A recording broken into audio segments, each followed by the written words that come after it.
All right, CT. All right, here we are, Cutoffs and Coffee, episode 12. James and CT here, as always, with our cutoffs, as always, with our coffee. A little special episode today. We don't have a guest on. We wanted to revisit some things that we talked about episode 1 4 months ago. So thanks for tuning in. Thanks for listening. If you've popped on and listened to one podcast or listened to all of them, we appreciate that, and we appreciate your support, and continue to reach out to us and let us know what you like, what you don't like, and who you'd like to have on. We have a lot going on, obviously, in society right now, and James and I felt like we had to have this conversation here over Zoom and recorded and in the podcast format, because a lot of athletes are asking similar questions. A lot of people don't know what to do now. Things are changing. Things are different. And people ask us every day what we can continue to do to get better. And some people come to us and tell us that they're, sick of working hard and sick of trying and are ready just kind of, ready to give up and ready to shut it down. And that's the last thing we want to see. So James and I felt that this was important to have. This conversation was important to have. And I know we always learn a lot about each other when having this conversation. And we just wanted to be able to bring it all to you to see if you're wondering and you're asking yourself, what can we do now? We want to give you some of those answers, and we want to try to help you clear things up so you have some clarity when a lot of stuff is unclear. James? Yeah, man, there's kind of a lot to unpack here in the last, 4 months, like you said, from a standpoint of what's going on with our sports, in terms of, initially we were in quarantine, and our first, move was to, all right, how can we figure out how to reach people and help people, continue to train, towards, working for a season, assuming that fall sports were going to be, back to normal and beyond. So that was kind of like our thought process is like, okay, let's reach people, let's motivate people. But the underlying theme in all of that is let's get people moving and exercising and training, with intent, regardless of the next season coming up. Right. So, mainly our focus was to, okay, how are we going to train in quarantine? But I think the underlying theme that kind of shows through now, and part of the reason why we wanted to have this conversation is like, we need to find that reason to continue to train and continue to be uncomfortable so that we don't get stagnant and that we don't waste opportunities that we don't see because we're so focused on what we're not able to do. Mm-hmm. Yeah. And I think at the very base of it, a lot of it comes down personally, the reason why we do things every day. And the reason why we get up and out of bed with fire, and again, like you mentioned, with intent and consistently at early hours, is because we understand our why, and we understand why we're doing it. And I know I've heard a lot of people talk about it on podcasts before, but I don't believe we've covered it. So that's something that I wanted to ask you, James. To get started, what is the reason that you continue to get up early, you continue to work hard, you continue to work 13, 14, 15-hour days, and you continue to put all this time and effort in? And it's very easy. It would be very easy to hit the snooze button. It would be very easy to set the alarm a little later. What is the reason, and what is your why? What is getting you out of bed every morning to continue to do what you do? Yeah, I mean, I think that the easy way to kind of answer that question is like, I want to, help as many athletes as possible, improve their performance, as well as help as many adults improve their performance, thinking of adults as a human athlete. Dr. Tommy John, calls the human an athlete. And I like that thinking, from a performance perspective, being able to help somebody, feel better throughout their day and live a healthier life, and improving that type of performance is super important as well. Mm-hmm. But I think that's kind of my why, but I also understand that we're in an industry that like, you can't just like sign into work at 8 and check out, working a 9 to 5. Right. So we can't just work a 9 to 5 in what we do, and really accomplish kind of some of the things that motivate me are to, live a comfortable life from a standpoint of having safety, security, a family, and being able to provide for a family. So wanting a comfortable life, I know that I'm going to have to do uncomfortable things. Mm-hmm. And that's kind of what drives me, and understanding that what I want to help people do isn't your typical profession from a standpoint of I can't just, have a consistent schedule. So I think that's always driving me, and it's always in the back of my head that I have to work harder than other people in other professions to be able to have similar successes. But yeah. And I've said a ton before with you, and I got lucky to be your roommate for 2 years and really just see how you work. And I learned a lot, and I continue to work, and I continue to learn from you every single day. And I understand, and I see that when you're doing these things, that's exactly what is driving you. I sit back and I think, I'm not sure how he keeps doing this. I'm not sure how he keeps working so hard, but you have it clear. You have it set. You have boards that have pictures of future houses you want and future cars you want. And you know that you have to put in consistent effort to be able to get those things. You talk about supporting your family. That is the thing that I'll say has driven me to do what I've done every single day for as long as I have, for 33 years. And it's changed, here and there, depending on new additions to the family and depending on what's going on. But the thing with me, and I got into the industry, is the same way you did, is because I just want to help people. I want to help adults achieve their goals. I want to help athletes get to where they want to get to, and I want to help them along the way. And I think we have a lot of these conversations because of that.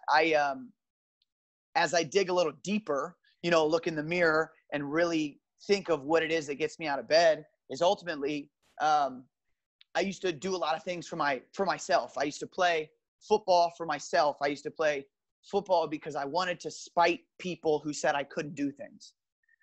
And after doing that for a long time, I noticed that even when I proved people wrong, it didn't affect them. It didn't affect that other person.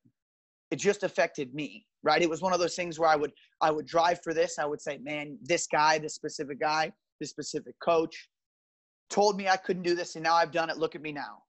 But I'd get to that point and I wouldn't feel any better, and that guy wouldn't feel any different, right?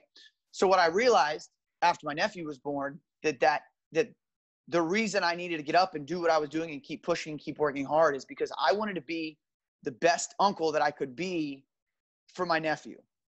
Now I have multiple nephews and a niece, and they're the reason that I get out of bed and I do things that make me uncomfortable, because I want to show them that I had goals that I achieved and I got there through hard work. And so when the conversation comes up down the line, ultimately with one of my nephews or my niece, and said, hey, this is what I want to do, but I don't think I can do this because people are telling me I can't do it, I can sit back and say to them with confidence, you can do this, because it was something that I did. And I always try to be a good role model for them. And I want to be strong and healthy, and I want to live the best life I can for them. Now, they have incredible role models. It's not like their parents aren't great, because their parents are amazing. But sometimes, and I learned this is a quote I took from a good buddy of ours, Quentin Sims, and he said, sometimes it's not the message, it's the messenger. And you understand that as a kid, sometimes it's not always, mom and dad aren't always right, even though we now know in our older age that they are, right? It's one of those things that if my niece and nephews see it from me and hear it from me, maybe it hits them a little different, right? I want to be the best friend I can be to my friends. I want to be the best son I can be to my parents. I want to be the best boyfriend I can to my girlfriend. And that's the things that get me up out of bed and get me moving, and why I continue to do things that challenge myself and continue to have these routines that I feel are ultimately benefiting me in the long run. Yeah, I mean, I think that, like, if you can take a snapshot of the why, but you have to, like, peel back all of the layers of, like, how did that get created in the first place? Yeah. And those routines and those growth systems that you could call them a growth system that you operated on, right? And whether that is like, okay, I know that if I want to spite those coaches, I have to do things that other people aren't doing. Mm-hmm. So, even in looking at, your end goal may have shifted, the processes that you used to get to that point of being able to show out on a football field to spite a coach, what it took to do that was unique. It was different. It was above what the normal person going on a football team did for training. so, really it's just shifting those habits and trying to find like, what are the new habits that we need to adopt and what are the habits that we need to stop doing to focus in on this newer goal or newer why. Not necessarily maybe like a new why, but it's just a new mindset and a different intent with the same, outcome intended. Mm-hmm. Yeah, and that's a great way to put it. You're right, because none of that ever changed. Just the reasoning behind why I was doing things has changed. And I do want to talk about, and I want to transition into a little bit because this stuff comes from conversations that we have every day with college athletes. And if you're ready to kind of roll into the fall sports stuff, we could do that. Yeah, a little backstory. Since we were able to open up, 2-3 months ago, maybe 2 months ago, pretty much like all of June and all of July, we've been able to work with Baldwin Wallace's football team as well as a lot of other college athletes. Considering a lot of different schools represented in our college training programs, all with the goal of being able to compete in fall sports. And it isn't until recently that we've more schools, more conferences. Every week it's a new school. Every week it's another conference that decides they're not going to do anything for fall sports. And we've had the conversations about why are these kids still coming in? Right. Some of them are seniors. Some of them, it's their really first off season of a summer that they're working hard and doing some of the things that we're asking them to do. So that kind of sparked the conversation that wanted us to get back on with just us too. But what are some of the things, I guess, that you've seen from those athletes? What are some of the conversations you've had with those athletes that have had you step back and kind of align with that why again to realize and appreciate that we're having an impact? Yeah, well, look at it two different ways, right? Some athletes are prepared for tough situations, and they're able to be proactive, and they're able to align their goals and their hard work and understand why they're doing things. And those athletes come to us, and they were, some of the first couple guys that came to us. We talk about some of these high performers at BW, some of the high performers at Division I and II level that we work with as well came to us and they said, "Hey, I understand that sports are moving. I still want to play. What do I need to do to be the best I can be come spring?" And then we have similar athletes who come to us and say, "Hey, move to the spring.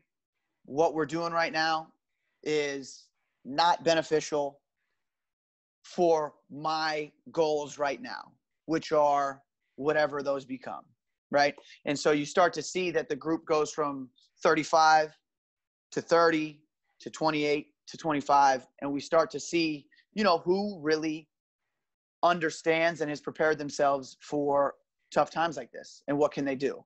The conversations we've been having recently, which has been, a breath of fresh air, is those first group of athletes who come to us and say, "Hey, now instead of having a month left to prepare, I've got 6 months to prepare. Okay, let's step back. Let's see what we are going to do. We had a plan for the month. Now we have even more time. We have a ton of time to get better. We've got a ton of time to get stronger and faster to really be much better playing in the spring by the time it comes along than they would have been playing in the fall."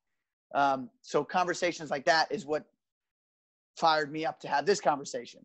And I appreciate everybody who has done that. And I also appreciate everybody else who's been open and honest with us to say, "Hey, this isn't for me. This is what we're doing right now is too tough. The drive's a little too long.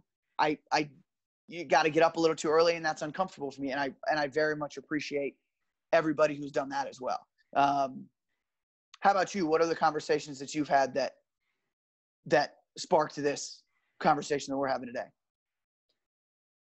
Yeah, I think that, some of the conversations I've had with athletes have been looking beyond immediate seasons from a standpoint of athletic performance. So we're lucky enough to work with some high performers, like you said, that have bigger goals than just, playing in college.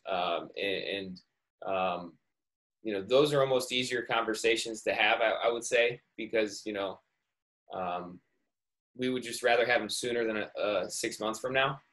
So it's like we can easily have those conversations with an athlete to reframe their goals, to talk about what the opportunities are, like you said, in 6 months.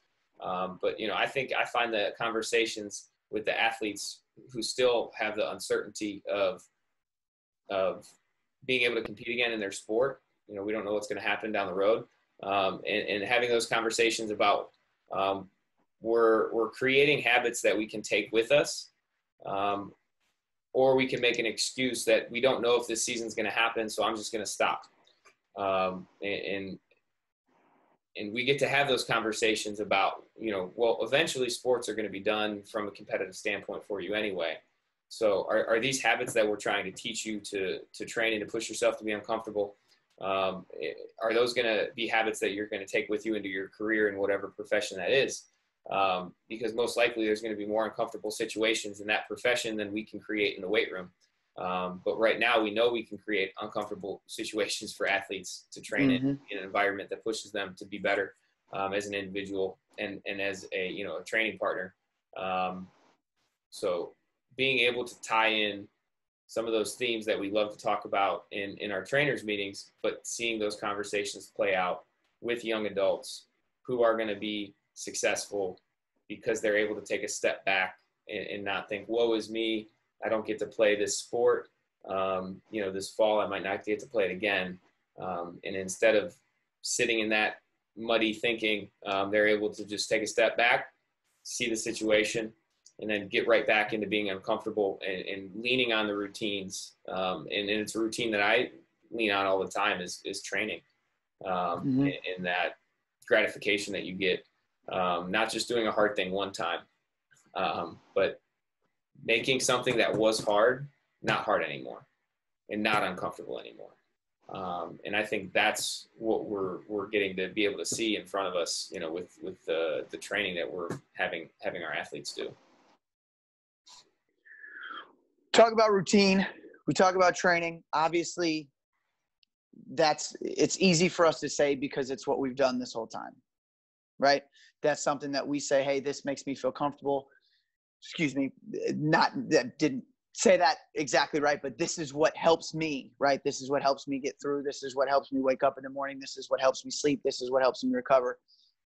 What can we say and give people who are listening who want to understand some of those routines? Maybe they want some new things to be able to add to their routines. They want some things that they can do right now that they can take away. Again, one of the reasons we started this so long ago is because we wanted people to be able to do something right after they turn this off and say, okay, I'm going to do this and this is going to benefit me. We've said, turn this thing off and start lunging, right? We could say, we could say that because that's tough. Do that. What are some other things? So talk me through some things that are uncomfortable that you do every day to keep yourself sharp, to keep yourself active, and to keep yourself going in a positive motion, always focusing on getting better and continuing to level up. Yeah, I would say more recently, something that I've adopted more is just like writing down notes with the intention of like reflecting on what I did today, what I need to do tomorrow, and trying to pinpoint specific actions, tying emotions and when I say emotions, it's like what we want, is kind of an emotion, and then tying that into a specific action that I can do tomorrow, that I can assign a time frame to, and that I can check it off at the end of the day in terms of I did this, I didn't do this, and if I do this, I know this will get me in a better position for tomorrow night when I can come up with my new list. So I think that specifically like that reflection on previous days or the previous day, and then the specific action planning for the next day. And this can be as simple as, like I said, writing down on a piece of paper, those three intentions, or you can take it another level and make sure that before you go to bed, you're fully prepared for the next day. And that means laying out your clothes. That means waking up and making your bed. That means if, for example, like I've been taking hydration and creatine, and that only works if you're consistent with it. So, I put those into a container before I go to bed. I can tell you've been taking that creatine because those shoulders look good over there. Yeah, buddy. Maybe it's the lighting. I'm not sure. I moved. It's definitely the cut of the yeah, that's important too. That's important too. But moving the sleeping. I take a supplement at night that helps my sleep and recovery. Moving that from the kitchen and putting that next to my where I brush my teeth. With a glass that I can fill up with water and take it right there. So those are like little actions that all set me up for a successful next day.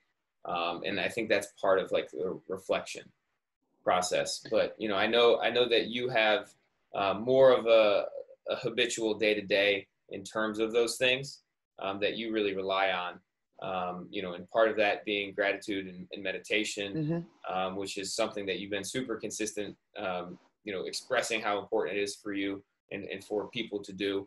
What are some of the other things that you've either started doing recently or that you've leaned on to be like, this has got to be part of my routine? Yeah, there are tons of things that I do that I do with intent and I do consistently because I feel, to me, it makes sense to me and it works to me, and everybody's different. With that being said, if I miss 1 or 2 or 10 things, I can't let the fact that I didn't do the breath work, the gratitude, that I can't let that affect my day. So everything that I am saying comes with, a little bit of push and pull. The fact that, all right, if I don't get to it, I try to get to it. If I don't, it's all good. Day's not over. We can still continue on, right? And continue to level up and continue to have a good day. You're right. We've talked about the breath work and the gratitude meditation first thing in the morning. I think it's such a blessing that we get to wake up and we get to get out of bed. And I think that's something that we forget every once in a while because it almost just becomes that routine. Okay, go to sleep, wake up in the morning, get going and get out of there. Right. So that's something that I've tried to focus on first thing in the morning is I'm awake. It's such a crazy path for a human being to be born and to be here. And there's such a small percentage of us being here. So I think just the fact that we are here and able to wake up and be able to do things that we love to do or hate to do, just the fact that we get that opportunity, thinking about that first thing in the morning, it helps me because I understand that there are people who don't get to do that. And there have been people who don't get to do, and there will always be people every day who don't get the opportunity to wake up. So that's something that I try to think about every single day. From there I have my morning routine, which we've talked about. But I added recently another thing that we and I that we had a conversation about is cold showers. And I'm not to the point where I'm taking 15-minute cold showers and I'm doing everything in there in the morning. I'm taking a cold shower after I train, but it's only turning the heat off for 6 breaths, 7 breaths. Studies have shown that 7 breaths can change your state. You can change from anxious to calm. It can change from excited to relaxed. 6 or 7 breaths can change you from freaking out when the cold water hits you to relax in the cold water. And that's what I've tried to do. So I focus on that. And that's something that's been super beneficial. Like you mentioned, just getting out and doing something hard every day has been super beneficial. And it looks different every single day. I've also tried to have a different connection with the food that you're putting in the body. Why are you putting it in there? And that's when people hear the Dr. Nick Wilson podcast, he talks about that a lot, intuitive eating, just eating when you're hungry, not eating when you're not hungry, but understanding what that food is doing to your body. And just a couple things, trying to be outside.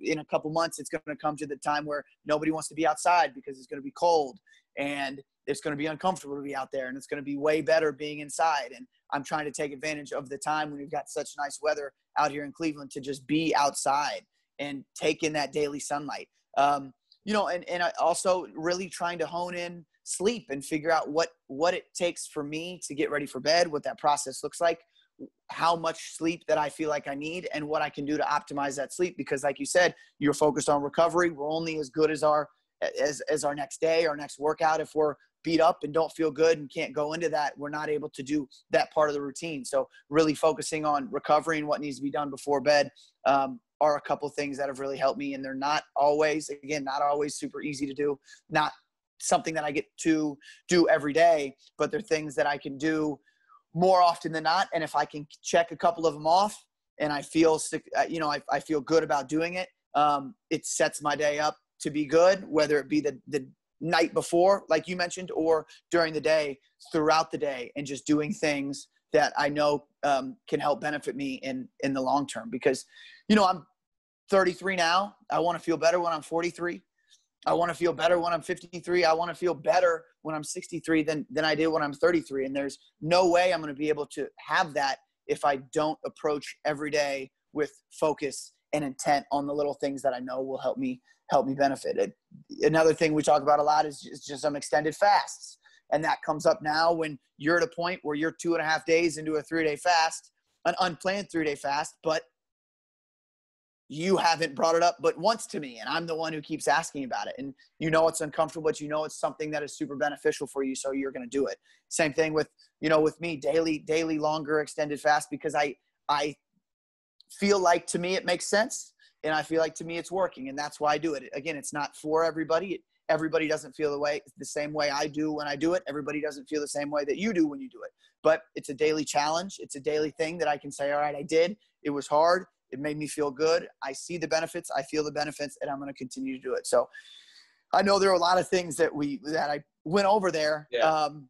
But I think let's real quick with the extended fasting and being uncomfortable and just kind of diving into why I wanted to push this one a little bit longer. Mm-hmm. Because I felt like there's been days in the last month, multiple days of the week, where I don't stick to what I like and what I know makes me feel better, which is fasting until 2.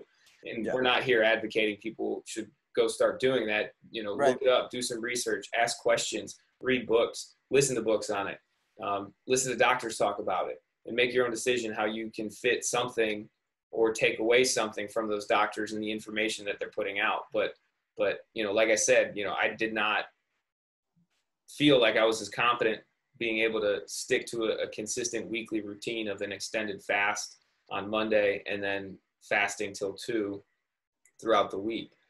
There were multiple Mondays that I missed from a fasting standpoint, where I had to make them up on a Wednesday and do that on a Wednesday instead. So that's part of the reason why I wanted to push this one.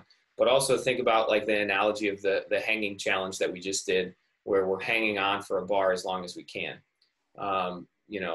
It's similar in a sense to the fasting, when we're talking about over 24 hours from a standpoint. Mm-hmm. I know if I hang on for 1 more second, I'm not going to die. I know if I hang on for 10 more seconds, I'm not going to die. But the longer I hang on, the more uncomfortable it gets. Yeah.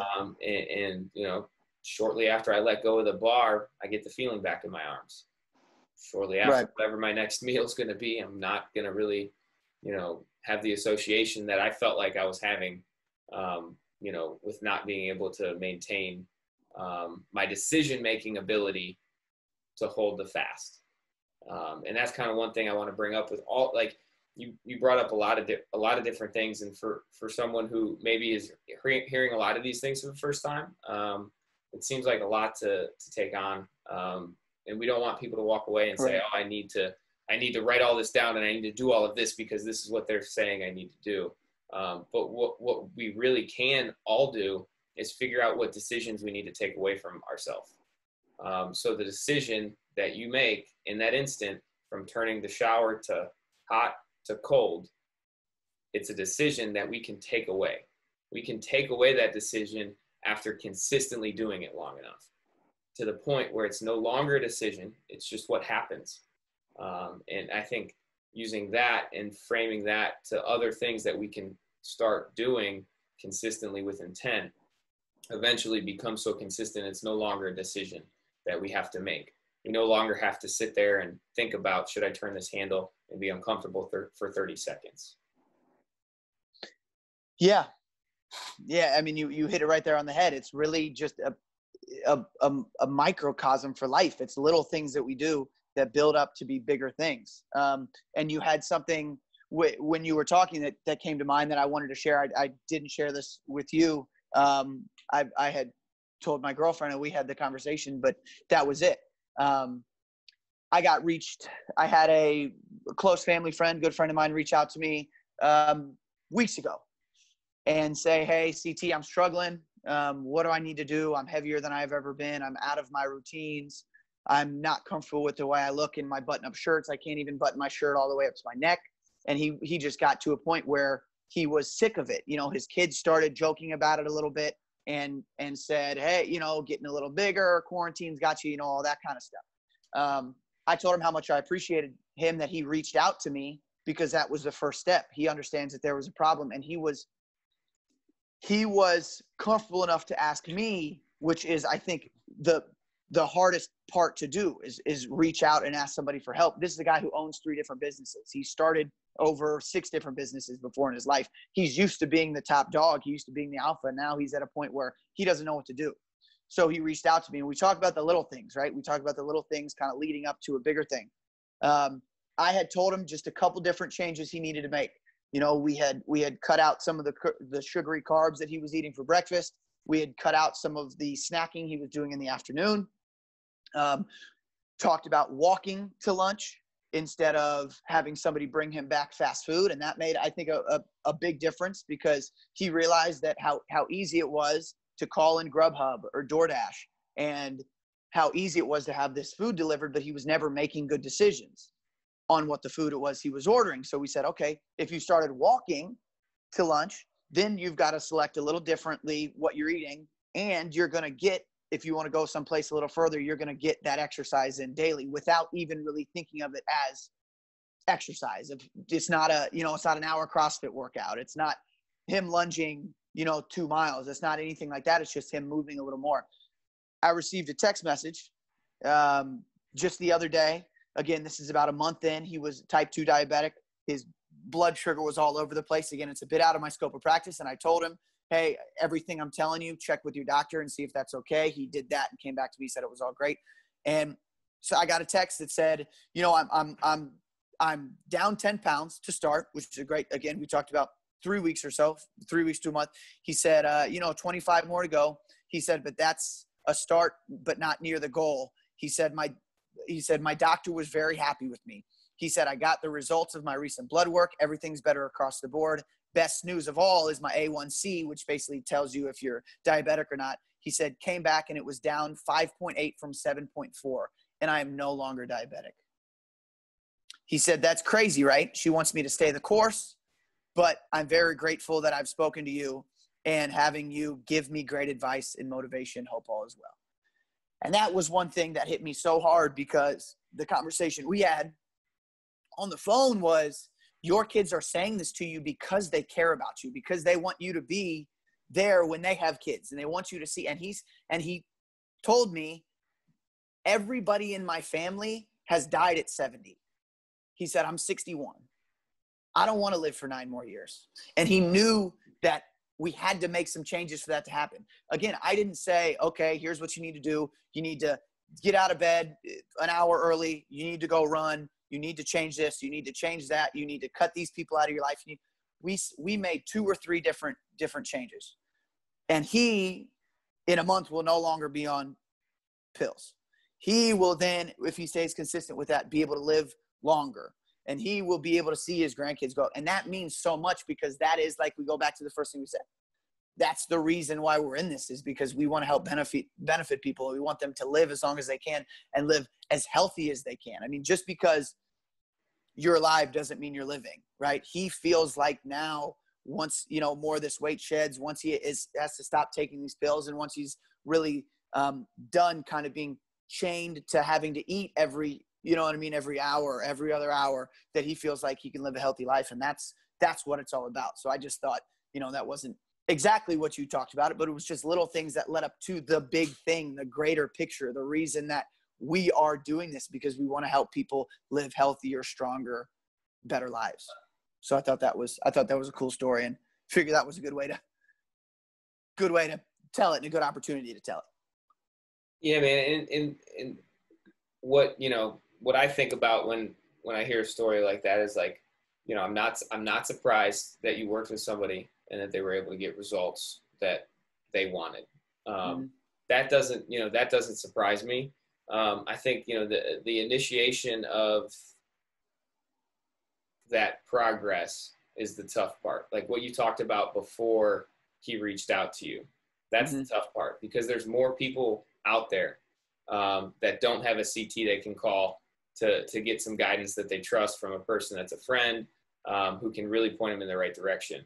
And I think we get swamped with so much information, with, information overload from a standpoint of what should I do, where it's almost like, what should I stop doing?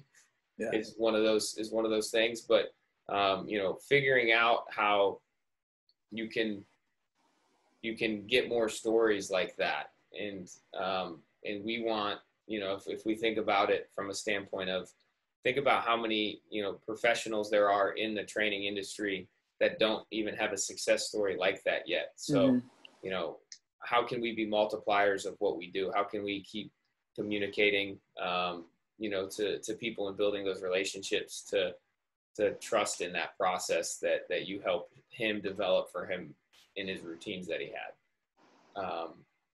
It goes back to what we talk about is like, what are we missing in the profession of strength and conditioning and training? Like, we're missing more of those stories. Yeah. And I totally agree. And it was, again, it just brought me back to, oh yeah, this is why I did it. And if I had trouble, and if I have mornings that I wake up and don't have, let's call it motivation, where it's harder to get out of bed, I think about that. I think about, okay, this is what my guy did. He dedicated himself to this and he was able to do it. It's something that I need to do, because who knows if today I have that conversation, if I get out of bed and get to work, maybe today's the day I have a conversation where I get the opportunity to change this person's life.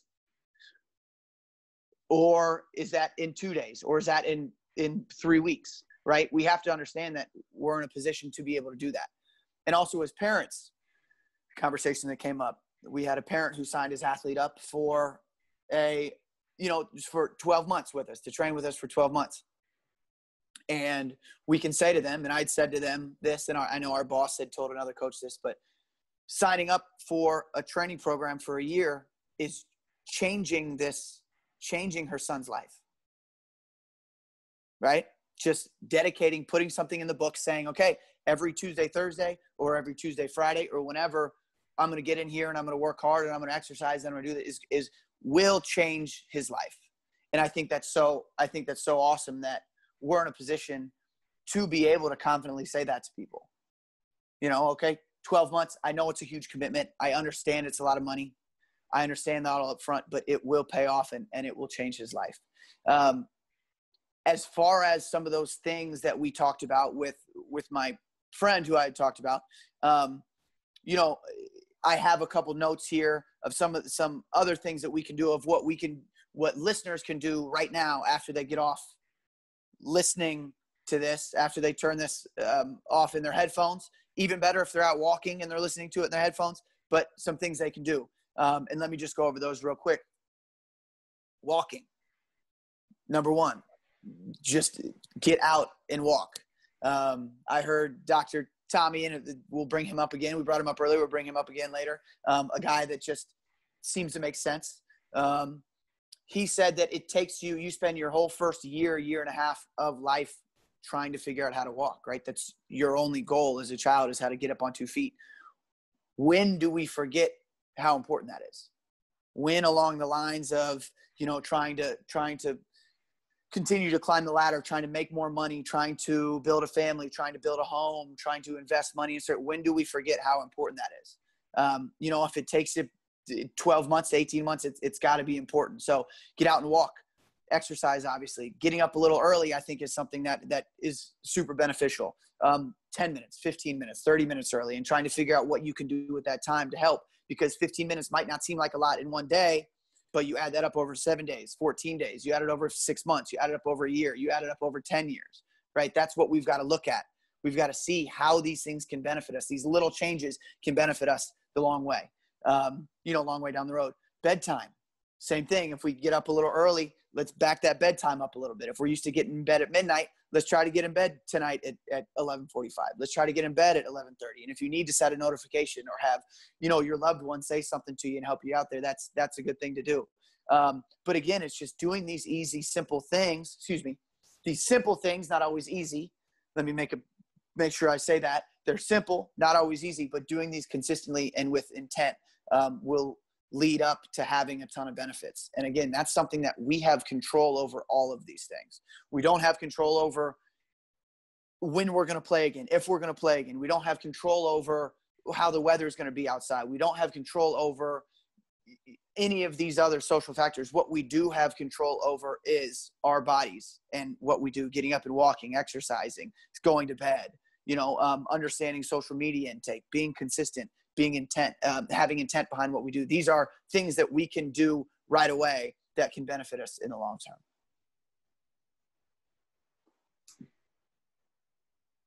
Any thoughts on any of those things? Do you hate those ideas? No, man. It's just like, I think everybody, those are all consistent, those are all consistently things that can help. I think people get caught up in individual differences and tend to throw out ideas because of like one experience, discounting that, without giving it a full commitment to try a new habit, a new little hack, a new little routine, not giving it the thought to see what is this going to do for me in 20 years, as opposed to like, well, what do I want to do right now? Right. And I think that's where people get stuck. What do I want to do right now? I want to play video games till 2:00 at night, but where do I want to be in 10 years? And what would playing video games till 2:00 at night, what would the trickle down be? It would be pretty bad. I don't have to explain it. It would be terrible. Yeah. And you hope people understand you, and that's why you don't need to go much into it. Right. But that's not what it's not what you're thinking at that time when, all your buddies are hitting you up trying to play, or, we could use a lot of different examples. Like, well, what's the repercussions of me, sleeping until 10. Right. It's a Saturday. I could sleep until 10. Right. Well, what happens if you consecutively sleep until 10 for 5 Saturdays in a row? And then 10 years from now, that's your habit. What are you missing out on? Right.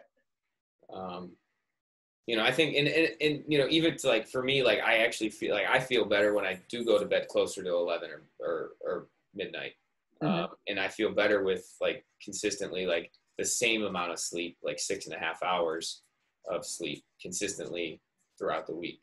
But that doesn't mean that, other people need to get to bed earlier, because, I think for my evening routine is more similar to your morning routine in terms of that's when you reflect and think about the day that you're going to have ahead of you. Whereas like, I like to do that the night before. And when I get up, I like to just get up and roll right into it. Right. For me, I slow down at night, and that's when I have the time to think and plan. So, that's an individual difference, but like you have to figure that out, and you have to have the long term in mind. If I'm going to be working on a couple of different things, I understand that I'm going to have some late nights. And so how can I make something consistent and optimize that time that I'm spending sacrificing sleep and getting the amount that I think I need, so I can spend 2 hours doing something that will pay out 10 years from now. And that circles back to just the uncomfortability, right? It's what's wrong with being comfortable, and what's wrong with, just waking up when we want to wake up, eating when we want to eat, kind of what, what's wrong with that. I don't think we're saying that there's anything completely, totally wrong and everybody should change their routine and everything should do things differently. The reason we had these conversations with our athletes is because they said, okay, I've had this routine. This is how it's been. Now things are changing. What else can we do to make our situation better? And that's why we brought those things up, is because we want to be prepared as individuals with things we do that we can control that will help benefit us. Yeah. And it's kind of the, be proactive, be reactive, right? We'd rather be more proactive than be reactive. There are times where we'll have to be reactive, but if we do enough things consistently to be able to be comfortable in those tough situations, when new bans happen, when your season gets pushed back, when crazy things happen, if there's a routine set in place and if there's things you've been doing and consistently been doing while everything else is changing, while outside is a whirlwind of things going on, you have dedicated time and effort into what you do, and how you feel because of it, and the benefits you have of it. So I think that needs to be said, is again, there's nothing wrong with it, right? Sure. But whatever it is that you're doing, if it's helping you, if it's benefiting you, again, if it makes sense and if it's working, continue to do it. But if you feel that there are spaces that you need to fill in to be able to be more proactive, then take those opportunities to be able to do that.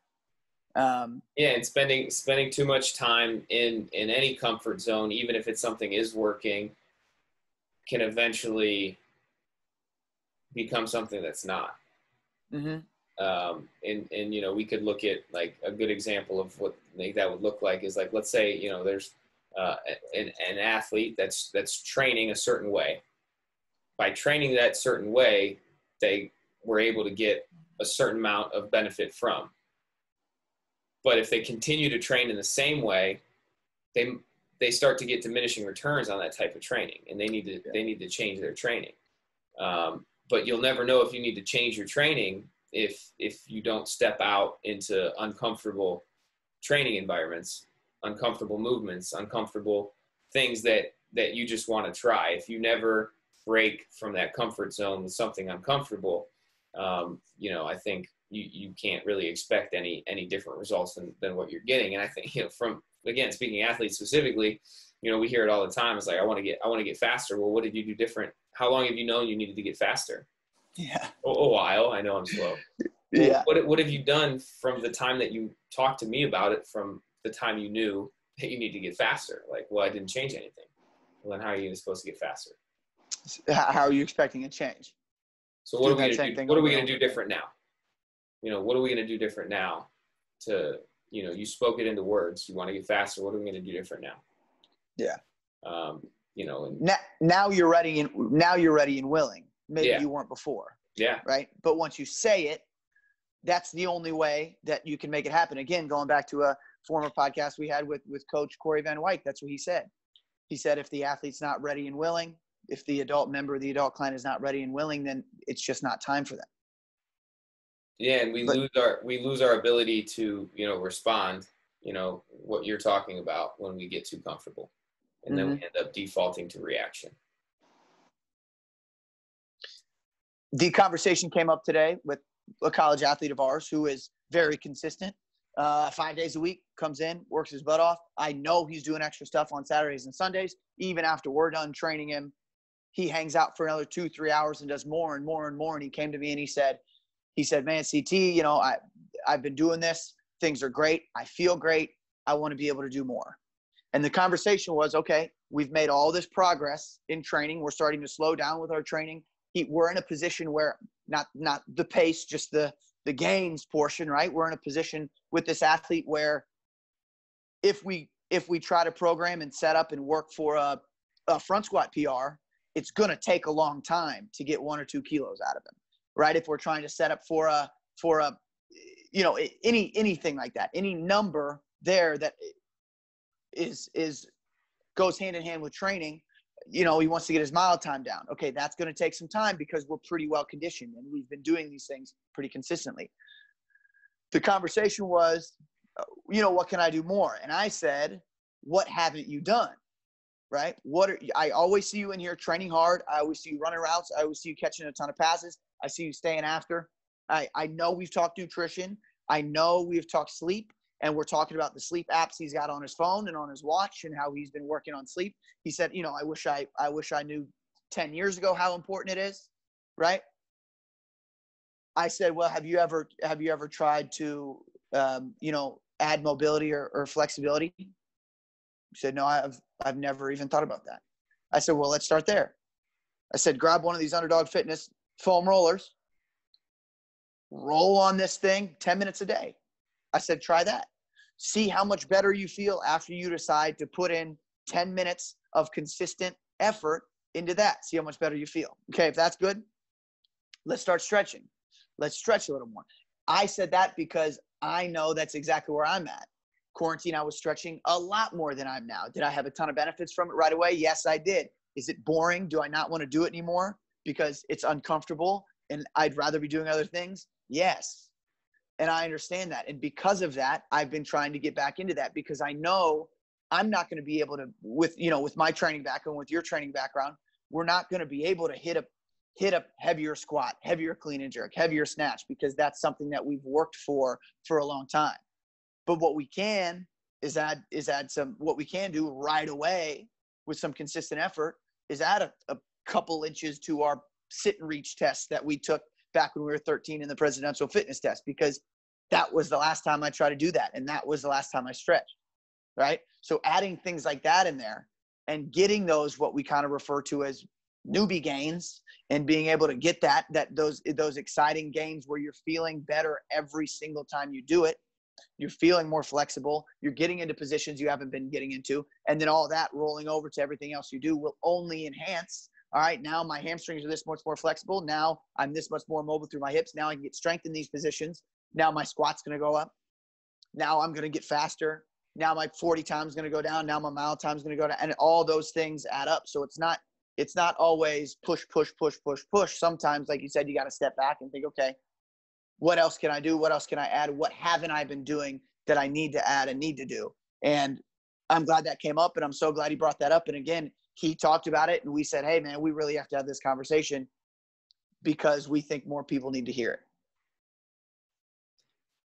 So we'll see. Nutrition, we'll see if he stretches. Nutrition is so similar in that aspect to mobility too, from a standpoint of like you have to do it so consistently for a certain amount of time for one to see the benefit, but then to see the big benefit. Yeah. And then you don't have to focus on it as much. And sometimes you need the gut checks. Sometimes you need the zoom out. The have I fallen off a little bit? Mm-hmm. What worked before? But until you dive into that and fully commit from a standpoint of trying something new, we'll see those newbie gains, but we'll never get that big payout, and we'll discount it and we'll stop doing it. Yeah. And we've all been there. Yeah. With everything. We've been there with work. We've been there with relationships. We've been there, with training. We've all been there, and we've all done that. We've all said, oh, this is great that I do this, and then stop doing it, and then make whatever excuse is to make sure we don't get back, don't get back into it. So again, like what now, right? Keeps coming back to why we wanted to have this conversation. Take some notes, take some ideas from this, and think, okay, what can I add? What can I take away? Little things here and there that'll help me, as I continue to go out through my day. What can help get me better? What am I missing personally? Reggie Hodges, one of our first guests on the podcast, he was the guy who originally said, when we asked him what we're missing, it was that time commitment. It was, the conversation with the athlete and the parent that this is not going to take 6 months. This is not going to take a year. This is not going to take 2 years. The guys who get to the place where they want to be, the girls who get to the place where they want to be, the parents who get to the place that they want to be with their kids understand that it takes consistent effort. And it needs to be like that in everything we do if we want to get any return from things. I have some of these essentials here that I would love to talk about, and we can wrap it up with that, just to, have people think a little bit. And we can wrap up with that, talk a little bit about that, and we can head out unless there's something else you want to hit on. No, man, I think that's a great way to kind of sum up, the what now of what we can get, what we can give, to people to think about. Yeah. So this came from, and I've listened to a couple people who have some different stances on this, and everybody's is going to be different. Dr. Nick Wilson mentioned, the 5 essentials to health and wellness, and listen to that podcast. And you'll hear what he has to say about that. And so it's very similar with that, right? What is something that humans can take daily inventory of, and it doesn't have to be pen to paper. It doesn't have to be in your notes. It can just be as you're going out through the day and making points, but just things that we need to do as human beings, take inventory of, to give us the opportunity to really thrive, not just survive, but thrive. And here are the things that we've mentioned a couple of times. Dr. Tommy John mentions is his personal 8 essentials. Again, it's going to be different for everybody. These make sense, and these are why I'm sharing them. And these are things that hit home a lot with me. Yours might be completely different, but here's just a couple things to think about. So essential number 1 for him, belief in something greater than self. So this is different to everybody. This could be God. Could be a higher power, but this is basically saying that our body understands what's going on more than we do, right? We think that taking ibuprofen is healing, the symptom and the issue that we have, but our bodies are smarter than that. Our brains are smarter than that. They've evolved over all these years. They understand. We have to understand as human beings that sometimes we need to just take a step back and let our body work. So a belief in something greater than self. 2 is a purpose. We talked about our why. Like, what is it that's getting you out of bed every single day to want to be the best human being you can do? And again, stop me if you want to go into any of these a little more. Number 3, relationships. Obviously, not only with loved ones, but people who you see, people who are acquaintances, people you see, just on social media, people who you run into at the store, people that you drive by. Your relationships are so important. He has this ranked at number 3 because he understands how high it is. And it's easy to just think, okay, my wife, my girlfriend, my husband, my mother, my father. It's more than that. It's your relationship with every human being you come into contact with. Number 4, sleep and naps. We talked a lot about sleep. We've had people on the podcast talk about sleep. Naps are important. If you're a person who naps, then that's excellent. Making sure you get good sleep, good healthy sleep every night. Number 5, breath work, meditation, and prayer. Again, different for everybody. If it's sitting by yourself for 30 seconds and focusing on 1 inhale and 1 exhale, that could be it for you. It could be other people meditating for, there are people who meditate 23, 24 hours a day. It looks completely different to everybody, right? But breath, meditation, prayer. Number 6, natural light exposure. A lot of the benefits of vitamin D have been talked about. I'm trying to be careful how I say all this stuff. But we just need to get outside. We're meant to be outside and get outside and be exposed to natural light and kind of set those circadian rhythms of our ancestors, and understand the benefits of natural light exposure, not always being under, blinding, detrimental, painful LED lights all the time. Number 7, nourishment, what we put in our body, not only food and drink, but what we are taking in from outside sources, what we're sitting and looking at the phone and the screen and what that's doing to us mentally and physically. Nourishment in general. Think of every way you nourish your body physically, emotionally, mentally. And then finally, and he has this at number 8 because he always says, this is the last thing that you need to focus on, and everything else is more important than that. And it's just movement. Getting out, moving, like we talked about. Walking took us 1.5 years to walk. We need to get back to just going outside and walking and understanding the benefits of that and what it does for us physically, emotionally, mentally. Moving, standing up.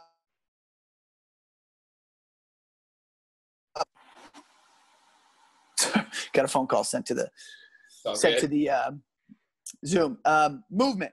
just getting up and moving and moving yourself consistently and just looking into the benefits of that. And again, we say all these things and they make sense to us. They make sense to me personally. Some of them may not make sense to you, but like we said, everybody's different, but we're just asking every individual to sit and think and take inventory of these things and what's important to them.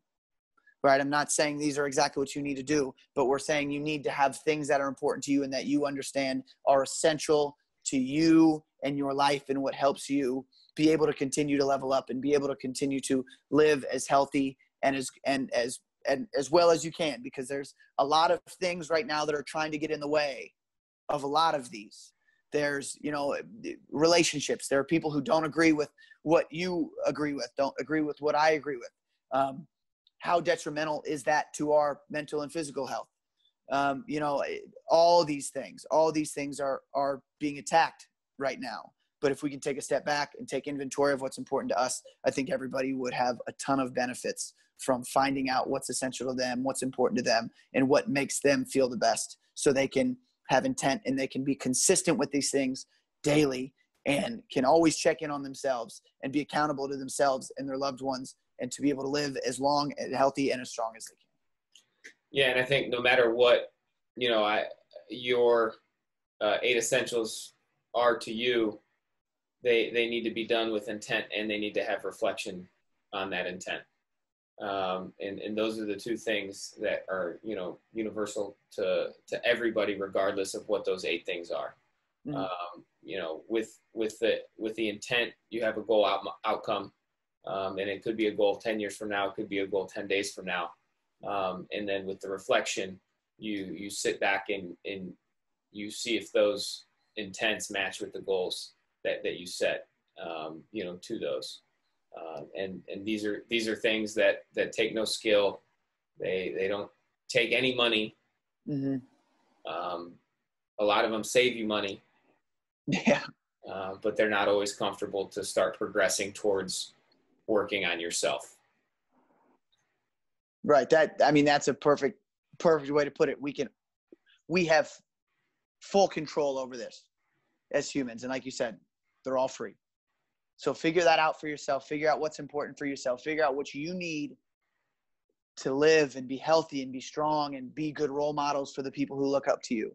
And, follow in the footsteps of the people who you followed and you've looked up to and the people you love.